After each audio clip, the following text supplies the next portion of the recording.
Di kripto nggak cuma retail-retail kayak kita aja yang bisa mantau market, ada juga pemain besar kayak whales, institusi, VC yang sebenarnya gerakannya nggak kelihatan. Kita baru sering notice project pas harganya udah di atas, padahal yang masuk duluan yang mereka-mereka tadi. Cuma yang menarik sebenarnya jejak mereka itu nggak disembunyiin, cuma nggak semua orang biasa buat ngeliat itu. Padahal kan data-data di kripto bisa diakses oleh siapa aja, dan dari sana sebenarnya kita bisa baca banyak hal kayak siapa yang akumulasi, siapa yang funding, atau siapa yang diam-diam exit. Nah, di video kali ini aku bakal bahas 5 cara buat baca itu dan semuanya based on on-chain data.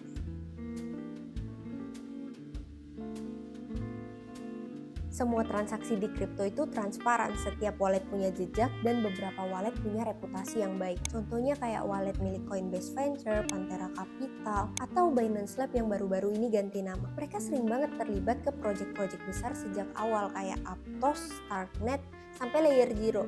Tapi biasanya mereka dapat alokasi token ini dari funding round. Funding round itu semacam proses pendanaan awal di mana ngasih alokasi token ke investor sebelum projectnya rilis ke publik. Jadi beda banget sama retail-retail kayak kita yang belinya di market. Tapi yang menarik itu pas tokennya udah bisa diperjualbelikan, mereka itu tetap akumulasi. Dan ini tuh jadi sinyal awal kalau mereka cukup yakin buat nambah posisi di project tersebut. Tapi gimana cara kita taunya?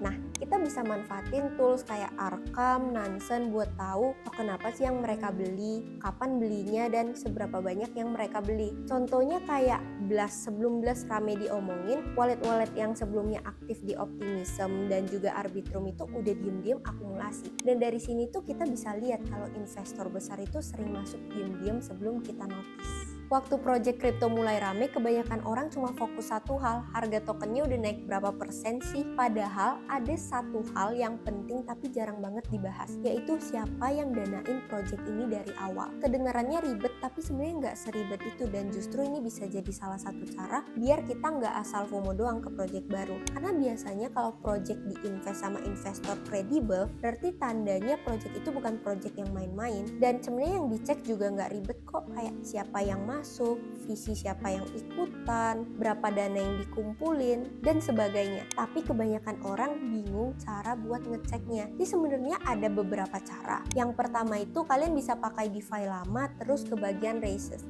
Di sini itu kalian bisa ngelihat project-project yang baru dapat funding. Di sana itu kalian bisa tahu siapa yang invest, kapan rilis, dan berapa dana yang dikumpulin. Cara kedua itu bisa pakai Mesari. Ini tuh lebih cocok buat kalian yang pengen tahu visi-visi apa aja yang terlibat dan di tahap apa. Misalnya di tahap seed round atau tahap yang awal banget, terus series A, atau bisa jadi di tahap yang lebih awal. Dan ketiga ini cara yang paling cepat, yaitu kalian cukup buka Twitter atau X, terus ketik nama projectnya dengan keyword raise atau funding round, dan biasanya ada tuh yang ngebahas lengkap, karena biasanya kadang duluan di sosial media sebelum muncul di media resmi. Dari sini kalian bisa tahu visi-visinya itu masuk pas projectnya itu masih fresh atau pas udah hype, dan dari sini itu kalian bisa dapat informasi-informasi penting. Tapi balik lagi ke pertanyaan dasar, yaitu siapa yang pegang sebagian besar tokennya. Karena kenyataannya supply itu biasa cuma muter-muter doang di beberapa wallet. Misalnya, kalau misalnya 5 wallet tapi megang lebih dari 80 total supply, itu kan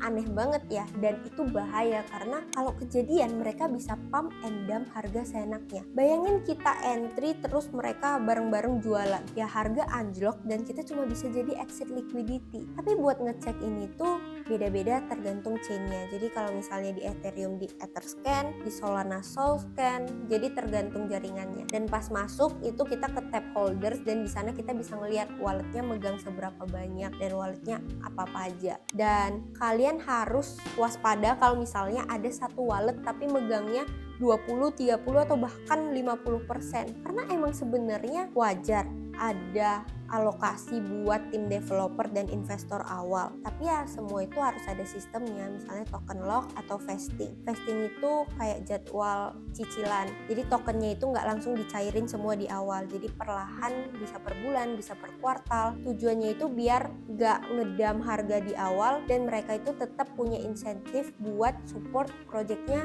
dalam jangka panjang. Jadi penting banget buat mastiin 3 hal, tokennya di lock atau enggak, ada jadwal vesting, atau bisa dijual kapan aja. Karena sebenarnya distribusi token yang baik itu yang merata, gak hanya di beberapa wallet aja. Project yang rame di X dan Discord itu juga belum tentu rame beneran, bisa jadi karena bot, giveaway, atau engagement farming. Jadi jangan cuma ngelihat follower, tapi coba lihat ke komennya itu nyambung atau enggak, atau coba join Discordnya dan ngelihat diskusinya beneran diskusi atau bot aja. Jadi komunitas itu bisa kita nilai dari kualitas obrolannya, jadi nggak bisa dari retweet aja karena bisa jadi itu cuma bot. Setelah lihat komunitasnya, sekarang waktunya kita cek siapa yang tetap stay di balik layar lewat pergerakan walletnya. Biasa kalau market lagi bearish atau turun, trader retail itu cenderung cabut, tapi ada wallet yang tetap diem, nggak jual, nggak panik. Wallet kayak gini tuh menarik karena mereka itu biasa udah riset di awal dan masuk ke project sebelum hype, dan mereka emang ada niatan buat hold jangka panjang. Nah, kamu bisa ngecek ini tuh lewat on-chain tracker kayak Arkham dan Nansen tadi. Lihat wallet mana yang masuk di awal tapi nggak buru-buru take profit. Bisa jadi mereka tahan itu karena mereka tahu hal yang belum diketahui sama market. Tapi perlu diingat bahwa nggak semua wallet yang tahan itu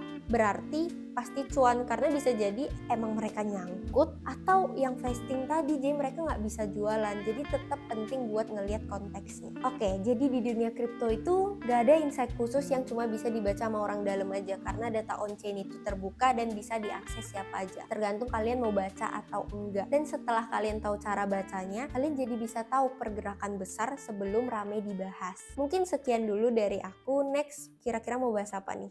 Komen di bawah.